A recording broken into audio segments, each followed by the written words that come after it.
শিমলিপাল নামটা অনেকেই হয়তো শুনে থাকবে। আমাদের প্রতিবেশী রাজ্য উড়িষ্যার ময়ূরভঞ্জ জেলায় অবস্থিত। এই অঞ্চলের নামকরণ করা হয়েছে, এখানে প্রচুর পরিমাণে লাল রঙের রেশম তুলা পাওয়া যেত, যার নাম থেকেই শিমলিপাল কথাটা এসছে। এর মোট আয়তন 2750 বর্গ কিলোমিটার।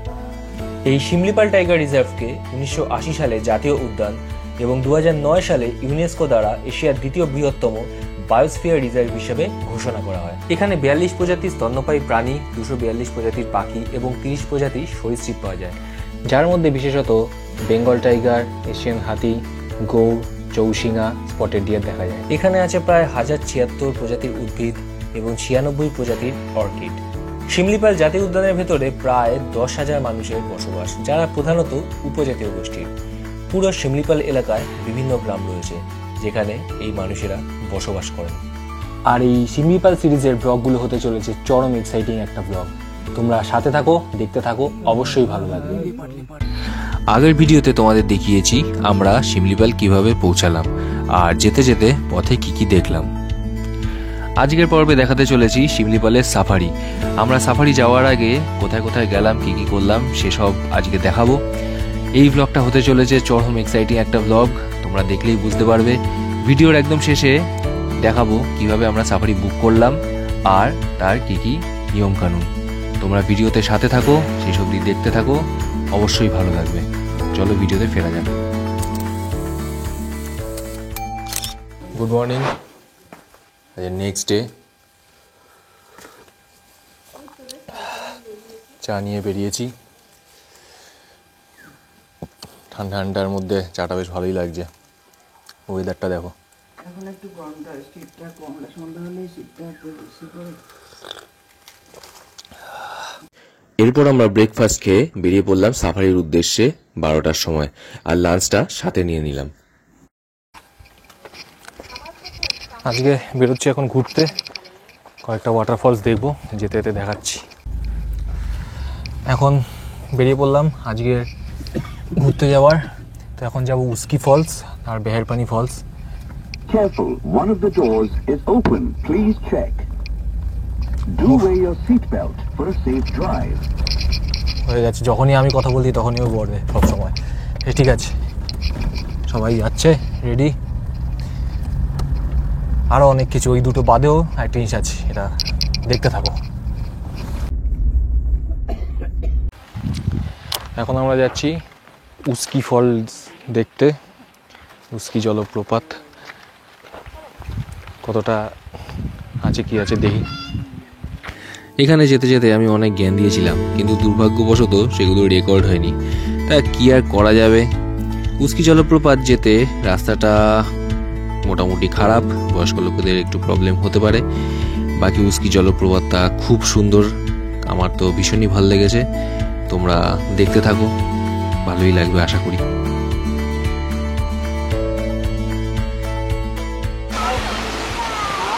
হয়ে গেছে আমাদের উস্কি ফলস দেখা। এবার এগিয়ে যাচ্ছে আবার গাড়ির দিকে, এবার যাবো বেহেরপানি ফলস। এখন নামলাম, এখন যাচ্ছি বেহেরপানি ফলসটা দেখতে। তবে রাস্তার অবস্থা শোচনীয়।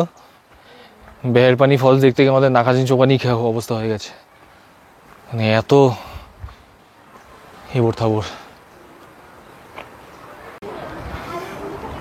চলে এসছি এখন বেহেরপানি ফলসের কাছে। কাছে মানে এই দূর থেকেই এটা দেখতে হয়, হেভি লাগছে।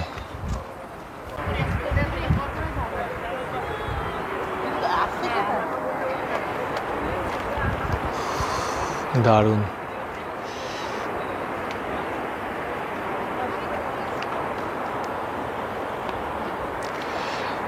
এই বেহেরপানি ফলস হলো ইন্ডিয়ার সেকেন্ড টলেস্ট ওয়াটারফল আর কি, 399 মিটার। ফার্স্টেরটা আছে কর্ণাটকায়, নামটা ভুলে গেছি।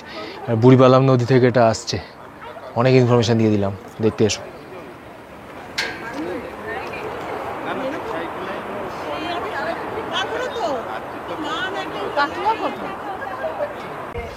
এখানে বেহেরপানি ফলসের সম্বন্ধে কিছু দেওয়া আছে, দেখতে পারো। আমরা এই লাঞ্চটা নিয়ে এসেছিলাম, তাড়াতাড়ি বেরিয়েছি বলে এখানে এই প্যাক করে নিয়ে আসা হয়েছে, এখানে বসে খাবো এবার।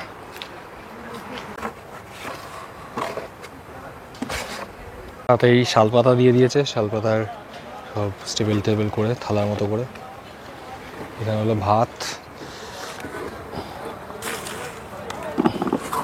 এটা একটা ভিন্ডির তরকারি, আর এটা আলু ফুলকপি মিক্স ভেজ টাইপের, আর ওটায় আছে এটাকে মাটিতে কেন রাখলি রে? ওটায় আছে ডিম। হয়ে গেল আমাদের খাওয়া দাওয়া পিকনিকের মতো করে। আবার যাই গাড়ির দিকে। যেটা বলছিলাম এতক্ষণ, আমরা এখন একটা নাইট সাফারি যাব এই বেহেরেপানি নেচার ক্যাম্পের থেকে। তো সব টোটাল সব বলছি ধীরে ধীরে। হয়ে গেছে এখন সাফারি স্টার্ট। এই সাফারিটা হয় 3টে থেকে 7টা অবধি। আমাদের খেতে যেতে একটু দেরি হয়ে গেছিল, তো আসছি সুজুকি জিমনিতে।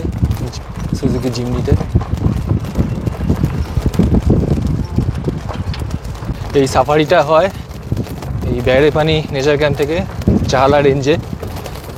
এই সাফারিটা অন্যান্য আমরাও যেখানে আছি সেখান থেকেও সাফারি হয়, কিন্তু এই সাফারিটা অনেক বেটার বলছে। জন্তু জানোয়ার দেখার চান্স বেশি থাকে। এখন আমাদের ভাগ্যে কত কী আছে সেটাও জানি না, সেটা জন্তু জানোয়ারটা পুরোটাই ভাগ্যের ওপর ডিপেন্ড করে। তো হ্যাঁ, যেতে সব দেখাচ্ছি। আর এখানে আরেকটা বলি, বাকি যে সাফারিগুলো আছে, বাকি যে নেচার ক্যাম্প থেকে সবকটা অনলাইন বুকিং হয়। এই চালা রেঞ্জেরই শুধু অনলাইন বুকিং হয় না, সবে 2টো গাড়ি সম্ভবত। কাজেই যদি এটা করতে চাও তাহলে আগে এসে তোমাকে অফলাইনে এখানে এসে বুকিং করতে হবে। কালকে যেটা দেখালাম, আমাদের ড্রাইভার দাদা কথা বললো, তো ওইখানে এসে আমরা কিছুটা অ্যাডভান্স করে দিয়ে গেছিলাম বুকিং করে। আর আজকে পুরোটা লাগলো, আমাদের টোটাল লাগলো 4725 টাকা, সব গাইড চার্জ, গাড়ি চার্জ সব নিয়ে।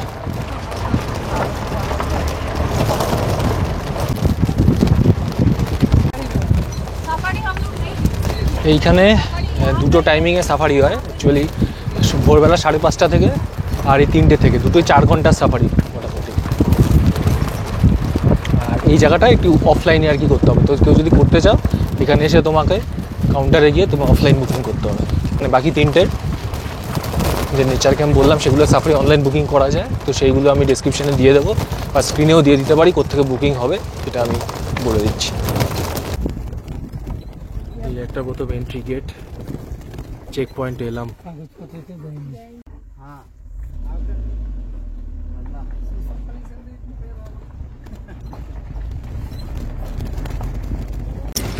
जो गेट हमारा जो एंट्री हुआ है वहाँ से हमारा ये है पूरा कोर एरिया। इधर से आपका प्राइवेट गाड़ी अलाउड नहीं है, ओनली सफारी जाता है। ये इस जगह से कुछ देखने के लिए मिलेगा, मतलब स्पॉटेड डियर, बार्किंग डियर, कभी कभी पिको मिलते हैं, और कभी कभी ऐसा भी सामने टाइगर आते हैं, और हाथियों भी कभी कभी मिलते हैं। तो हम जा रहा हूँ, देखेंगे क्या मिलते हैं। আমরা এখন যে জঙ্গলটায় আছি এখান থেকেই জিনাত পালিয়েছিল। জিনাত বলতে যে বাঘটা ওয়েস্ট বেঙ্গলে গিয়ে আলটিমেটলি ধরা পড়লো। তো জিনাতকে আনা হয়েছিল। অ্যাকচুয়ালি জিনাতের রঙটা হলুদ বেশি, কালো ডোরাটা কম। আর এইখানের যে বাঘগুলো হয় সেগুলো কালোর ভাবটা বেশি থাকে। তো যাতে ব্রিড করে সেই হলুদ রঙটা আসে সেটার জন্য জিনাতকে আনা হয়েছিল, কিন্তু পালিয়ে গেছে।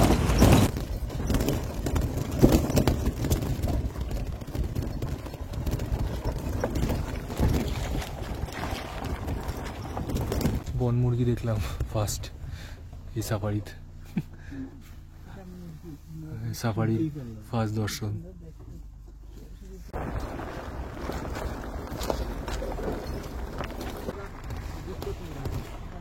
ও অনেকটা দূরে স্পটেড ডিয়ার দেখলাম।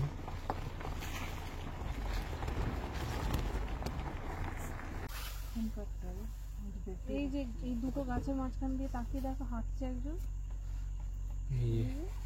আর একটা স্পটেড ডিয়ার দেখতে পেলাম, এটাও অনেকটা দূরে, সবই ঝাপসা আসছে।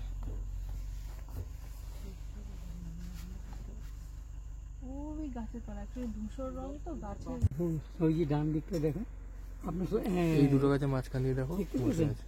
এখানে আরেকটা তাকিয়ে আছে আমাদের দিকে, আবার এই আরেকটা। ধূসর রঙের দিকে বুঝতে পারছেন।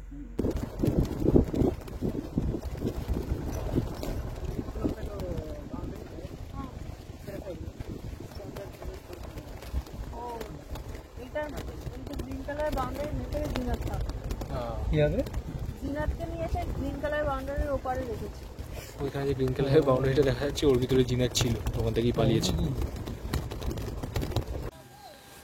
এখন এলাম আমরা এই চালা রেঞ্জের এখানে, এটা রেঞ্জ অফিস।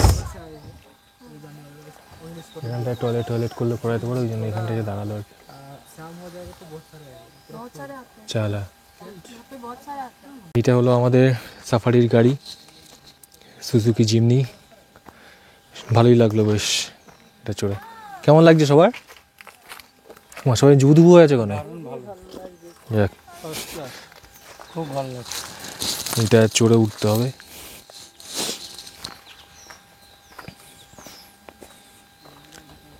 বেশ ভালো লাগলো, আর মানে গাড়িটাও বেশ স্পেসিয়াস। আমাদের বক্স আবার জলদাপাড়ার যেটা হয় জিপসিতে, তার চেয়ে এটা বরঞ্চ বেটার লাগলো। যদি আমাদের ওদিকেও করে তাহলে ভালোই হয়।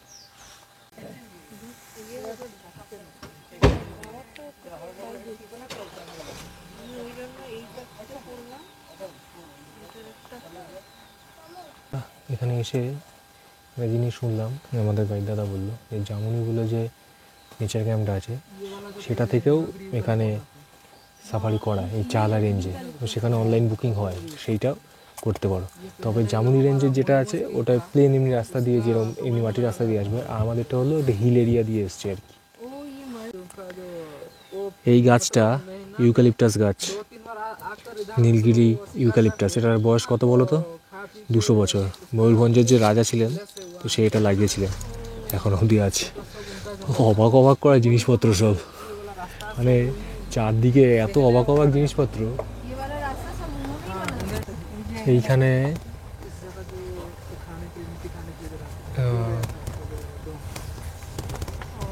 অনেকগুলো হরিণ, হরিণের পাল। আমার এটাতে আসছে না কেন স্পষ্ট?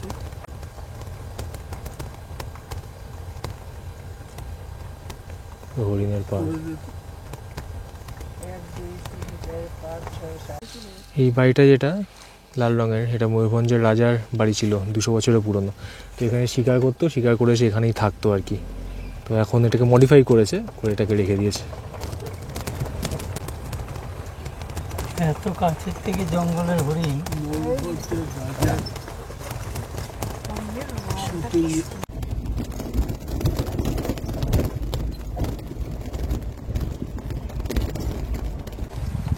দাদারা বাকি টপিতে কথা বলছে, এখানে আছে কি নেই তাদেরকে কিছু বলতে। তো আমরাও মানে অধীর আগ্রহ হয়ে আছি। আমি দেখে নাই কিনা, পাইলাম কিনা আপনার সেটা পরে কথা। এই ওয়েদারটা, এই সময় যে সূর্য অস্ত যাওয়ার সময় যে রঙটা গোল্ডেন, আমার হেভি লাগছে।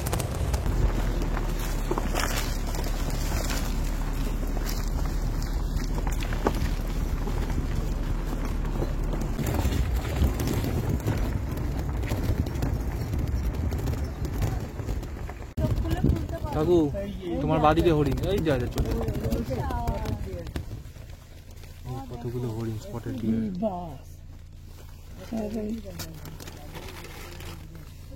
তোমরা রুকিয়ে একটু দাঁড়াও,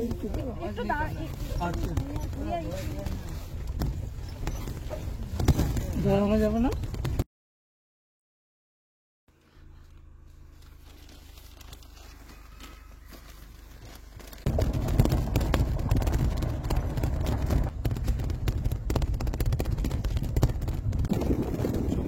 অন্ধকার নেমে এসছে,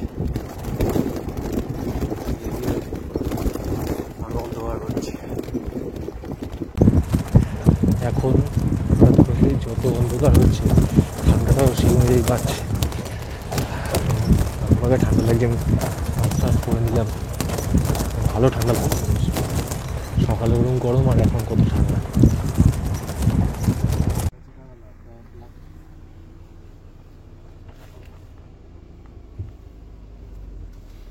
অনেকগুলো বার্কিং ডিয়ার।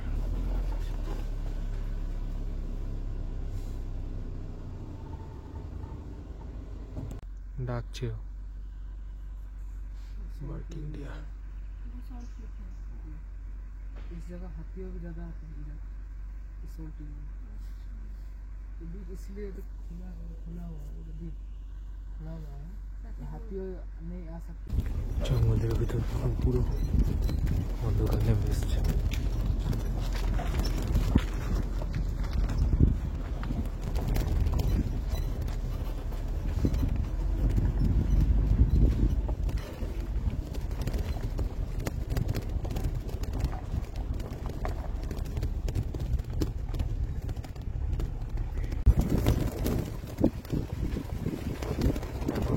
পুরো রাত জঙ্গলে অন্ধকার, গাড়ি লাইটের আলো দেখতে যাচ্ছে।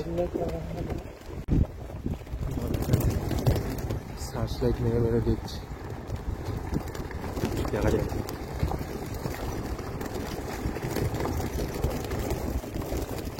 হেড লাইটের আলোতে গাড়ি চলছে। হরিণ দেখা গেছে। মাঠ ফাওয়ার ট্রেনে ছিলি না? ওরাই তো আছে না, আমরা আনি হরিণ,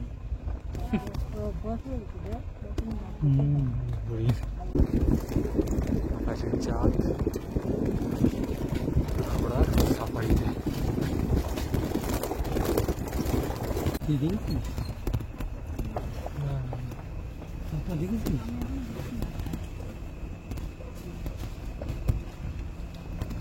না না, তো পাথরটা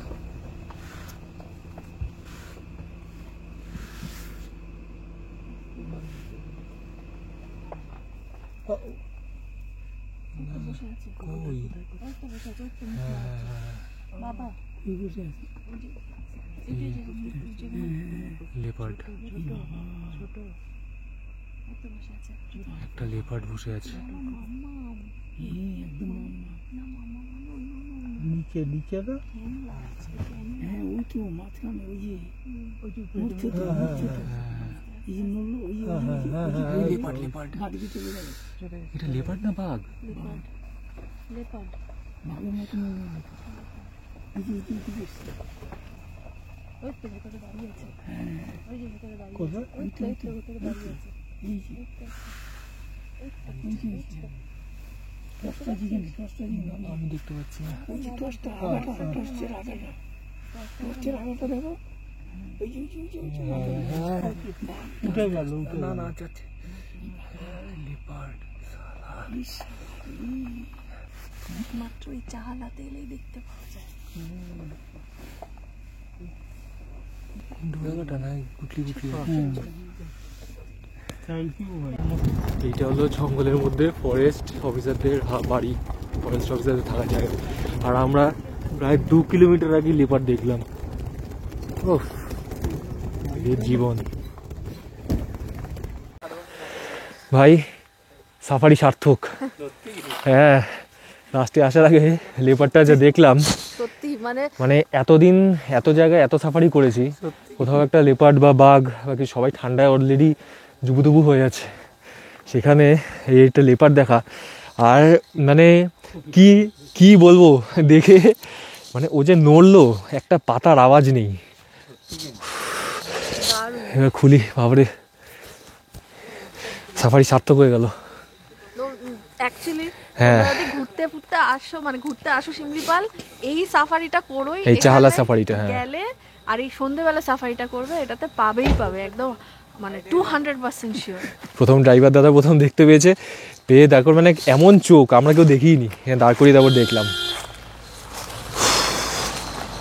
অসাধারণ অভিজ্ঞতা, অসাধারণ অভিজ্ঞতা। Thank you Simlipal. ভিডিও এখানেই এন্ড করছি আজকে। মানে খুঁজে ধরে রাখতে পারছি না এতদিন বাদে লেপার্ড দেখা, মানে যারা দেখেছো তারা অবশ্যই বুঝবে ফিলিংটা কেমন। তো দারুণ লাগলো, দারুণ। আরও ভিডিও আসবে, আরও অনেক কিছু আসবে। আপাতত হোটেল যাই, হোটেল গিয়ে চাপা খাবো, রেডি হবো, কালকে বেরোনো। তো ঠিক আছে, চলো আজকে আমাদের পর্যন্তই, টাটা। আরে দাঁড়াও, এতক্ষণ যখন দেখলেই আশা করি ভিডিওটা ভালোই লেগেছে, তাহলে প্লিজ লাইক করে দিয়ে যাও। আর ভালো লেগে থাকলে কেমন লাগলো, কোনো যদি খারাপ লেগে থাকে সেটাও কমেন্টে জানাও। বন্ধু বান্ধবদের সাথে শেয়ার করো, যাতে তোমরা ঘুরতে যেতে পারো। আর চ্যানেলটাকে যদি সাবস্ক্রাইব না করে থাকো তাহলে সাবস্ক্রাইব করে দাও। আজকে আলোচনা করব আমাদের এই ট্যুরটার প্ল্যান নিয়ে, সাফারি প্ল্যান নিয়ে। তো এগুলো নিয়ে একটু বলবো কথা। হ্যাঁ, অ্যাকচুয়ালি আমাদের এই ভিডিওটা করার মূল উদ্দেশ্যই হচ্ছে যে আমরা যেভাবে প্ল্যানটা সাজিয়েছিলাম সেটাও যাতে তোমরাও সাজাতে পারো। কেননা আমরা যখন ভিডিও দেখতে বসেছিলাম নিজেরা প্ল্যান করার জন্য, ইউটিউবে ভিডিও বা বিভিন্ন ট্যুরিজম সাইটসগুলোতে ঢুকেছিলাম, আমরা ঠিকভাবে দেখতে পাচ্ছিলাম না, মানে প্ল্যান করতে পারছিলাম না, কেননা ডিটেলসটা সেভাবে ছিল না যে কিভাবে আমরা জঙ্গল সাফারিটা করব। এটা আমাদের মেন উদ্দেশ্য ছিল যে চালাজনের জঙ্গল সাফারিটা করব, ওখানে অ্যানিমাল সাইটিংটা অনেকটা বেশি হয়, সেটাই করার মানে মূল উদ্দেশ্য। আর জেনারেলি ভিডিও তোমরা যা পাবে, আমিও যেরকম পেয়েছি, যে শিমলিপালের সব ওই একদম মেন গেটটা যেটা পিঠাপাটা গেট, ওটার পাশে যে কয়েকটা প্রাইভেট রিসর্ট আছে ওখানটাতে থেকেই একদিনের ট্যুর প্ল্যান করে ওই জোরান্ডা, উস্কি আর বারেপানি 3টে ওয়াটারফল ঘুরে ফেরত চলে আসা। তো আমাদের শুধু এটাই উদ্দেশ্য ছিল না, এই 3টে তো ঘুরতামই, প্লাস এটার সাথে আমরা চেয়েছিলাম যে সাফারিটাও করব, এবং আমাদের ইচ্ছা ছিল যে একদম জঙ্গলের মাঝখানে থাকার, একটা ক্যাম্পে থাকার, যেখানটাতে আর কি পুরো জঙ্গলটাকে ফিল করতে পারবো। তো সেটাই আমরা কিভাবে প্ল্যান করেছি, এক তো ওখানকার একজন লোকাল ট্যুর এজেন্সির সাথে যোগাযোগ করেছিলাম, যিনি আমাদেরকে গাড়ি প্রোভাইড করেছিলেন এবং আমাদের ট্যুরটা প্ল্যান করতে সাহায্য করে দিয়েছিলেন। অ্যাকচুয়ালি আমরা মানে গাড়ি খোঁজার জন্য একটা জায়গা থেকে নাম্বার পেয়েছিলাম, কারণ ওখানে গাড়িটা লাগতো বলে। তো ওই থেকেই উনি ট্যুর এজেন্ট বলে আমরা তারপর ওনার সাথেই প্ল্যান করেছিলাম ব্যাপারটা। হ্যাঁ, উনি অনেকটা হেল্প করেছেন। ওনার নাম হচ্ছে বিকাশ বাবু। উনি পঞ্চলিঙ্গেশ্বর এবং শিমলিপাল এইসব ট্যুরগুলো উনি করিয়ে থাকেন জেনারেলি। তো ওনার নিজস্ব হোটেলও আছে, তো নাম্বার দিয়ে দেবো ডেসক্রিপশনেও দিয়ে দেবো। তো ওখান থেকে তোমরা বুকিং করে নিতে পারো, ওনার সাথে যোগাযোগ করতে পারো। এবার আসি সাফারিটা কীভাবে বুক করলাম। সাফারি এখানে দুভাবে বুক করা যায়, এক হলো অনলাইন, এক হলো অফলাইন। অনলাইনে বুক করলে তোমরা লিঙ্ক আমি এখানে দিয়ে দেবো, কোত্থেকে অনলাইনে বুক করতে পারো ডেসক্রিপশনেও দিয়ে দেবো। আর আমরা যেই সাফারিটা করেছিলাম চাহালা রেঞ্জে বেহেরেপানি থেকে, ওটায় অফলাইন বুকিংই শুরু হয়, ওটা অনলাইন বুকিং হয় না। আমাদের ড্রাইভার দাদা খুব হেল্প করেছিলেন ওটাতে। তো আমরা ওইখানে গিয়ে অফলাইন বুকিং আগের দিন, যেটা তোমরা ভিডিওতে দেখতে পেলে, আগের দিন গিয়ে অ্যাডভান্স দিয়ে ওটা বুকিংটা করে রেখে এসেছিলাম। এবার বলি অনলাইন বুকিং তোমরা যদি না করতে চাও, তাহলে এই যে আমি যার নাম্বার দিলাম বিকাশ দা, তাকেও তোমরা ফোন করে নিতে পারো। আমাদের যে নেচার ক্যাম্প বা ওইগুলো বুকিং, সেগুলো উনিই করে দিয়েছিলেন, ওগুলো তুমি ওখানে অনলাইনে বুকিং করতে পারো। আমরা মানে উনি কোনো এক্সট্রা টাকা নেননি তার জন্য, কারণ আমরা কোনো পাচ্ছিলাম না ভিডিও দেখে কোথায় থাকবো বা কিভাবে সাফারিটা করব। তো সব ওনার কাছ সাথেই কথা বলেছিলাম, উনি সব বুকিং করে দিয়েছিলেন। শুধু গাড়ির যা চার্জ ওটাই নিয়েছেন, আর এক্সট্রা কোনো চার্জ নেননি। আর জঙ্গলের ভিতরে থাকাটা, যে কোনো নেচার ক্যাম্পে থাকাটা এখানে ইম্পর্টেন্ট, কেননা তোমরা যদি প্রাইভেট রিসর্টগুলোতে থাকো, যেগুলো লুলুম নদীর পাশে আছে, সেখান থেকে তোমরা পুরোটা ঘুরে জঙ্গল সাফারি করে তুমি আসতে পারবে না। তার একটাই কারণ হলো টাইম বাউন্ডেশন। সেটা হলো তোমাকে জঙ্গলে যখন ঢুকতে হবে 7:30 থেকে 8:30-র মধ্যে ঢুকতে হবে, এটা একদম পিঠাপাতা গেটের মধ্যেই লেখা আছে। জঙ্গলে সাফারি দুটো টাইমে হয়, একটা হলো ভোর 5:30 আর এক হলো বিকেল 3টের সময়। তোমরা যদি পিঠাপাতা গেট থেকে যদি স্টার্ট করো জঙ্গল সাফারির যে জায়গা আসতে, ওখানে প্রায় 4 থেকে 5 ঘন্টার মতো লাগে। অবভিয়াসলি সেটা একদম ভোরবেলা 5:30-র মধ্যে পৌঁছানোটা পসিবল নয়, জঙ্গল ওখানে ওই সময় ট্রাভেল করতে দেবে না। আর যে বিকেলের সাফারিটা, সেইটা শেষ হতে হতে প্রায় 7টা বেজে যায়। তখন আবার তুমি 7টা বাজার পর থেকে পিঠাপাটা গেট অবধি আসতে তোমার 11টা থেকে 12টা বেজে যাবে। ওই জন্য সেটাও ওখানে ট্রাভেল করতে দেয় না। ফলে তুমি যদি লুলুং নদীর পাশে থাকো, মানে পিঠাপাটা গেটের দিকে থাকো, বাইরের দিকে, সেখান থেকে তুমি জঙ্গল যে কোর সাফারি যেটা, সেটা করতে পারবে না। এমনি তোমার 3 ঘন্টা, এই তোমার যে 8-9 ঘন্টার যে একটা যে ঘোড়াটা আছে সেটা ঘুরতে পারো, যেগুলো উস্কি ফলস, তারপর জোরান্ডা ফলস, বেহেরেপানি, এই ফলসগুলো দেখে আসতে পারো। কিন্তু যে কোর সাফারি যেটা অ্যানিম্যাল সাইটিং হয় মেনলি, সেটা তোমরা দেখতে পাবে না। এখানে জঙ্গল ক্যাম্প যেটা বলছেন অবরুণ, সেটা 4টে আছে এর ভেতরে জঙ্গলের মধ্যে। উড়িষ্যার এই শিমলিপালের জঙ্গলের মধ্যে 4টে আছে। 4টে নাম হচ্ছে, একটা হচ্ছে বেহেরেপানি, একটা হচ্ছে কুমারী, একটা জামুনি, আর একটা গুড়গুড়িয়া। তো এই 4টের মধ্যে সবচেয়ে সুন্দর যেটা, সেটা হচ্ছে গুড়গুড়িয়া নেচার ক্যাম্প। মানে পাশ দিয়ে তোমার ওই খৈরি নদীটা বয়ে যাচ্ছে, এত সুন্দর। আর পুরো একদম পাইনের বন, একদম গা ঘেঁষে একটা কোর এরিয়া জোন শুরু হচ্ছে, যেখান থেকে ওখান থেকেও একটা সাফারি হয়।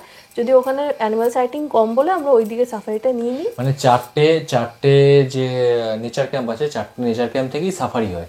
হ্যাঁ, 4টে থেকে সাফারি। তার মধ্যে 3টেতে অনলাইন বুকিং হয়, শুধু বেহেরপানিতে অনলাইন বুকিংটা হয় না।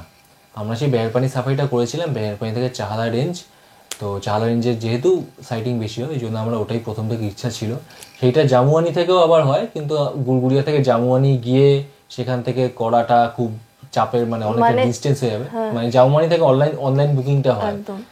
চাহালা রেঞ্জের, কিন্তু বেহারপানি থেকে হয় না। কিন্তু আমরা যেহেতু গুড়গুড়িয়া ছিলাম, সেখান থেকে আবার জামুয়ানি গিয়ে চাহালা রেঞ্জটা করা খুব টাইম মানে পসিবল হতো না, তাই অফলাইনে বেহারপানি থেকেই চাহালা রেঞ্জটা করলাম। আর ভিডিওতে তোমরা দেখতেই পেলে আমরা কী কী দেখলাম, দারুণ এনজয় করেছি। তোমরাও আশা করি এনজয় করেছো। তো ভিডিওটা যদি ভালো লেগে থাকে তাহলে প্লিজ সাবস্ক্রাইব করে দাও। এর পরের এপিসোডে আসবে আমরা যে গুড়গুড়িয়া নেচার ক্যাম্প মানে নেচার ক্যাম্পে ছিলাম সেইটার উপরে। তোমরা দেখতে থাকো, এরকম আরও ভিডিও আসতে চলেছে। আর তোমাদের যদি আরো কোনো কোয়েশ্চেন থাকে অবশ্যই কমেন্টে জানাও, আমরা যথাসাধ্য চেষ্টা করব, আমাদের জানা থাকে তো আমরা সেই অ্যান্সারগুলো দেওয়ার চেষ্টা করব। তো আজকের মধ্যে এ পর্যন্তই থাক। বাড়িতে এখানে এসে ভিডিও বানাচ্ছি এটা জানানোর জন্য আর কি। তো সাথে থাকো, দেখতে থাকো আর ঘুরতে থাকো। ভালো লাগলে সাবস্ক্রাইব করে দাও। চলো টাটা।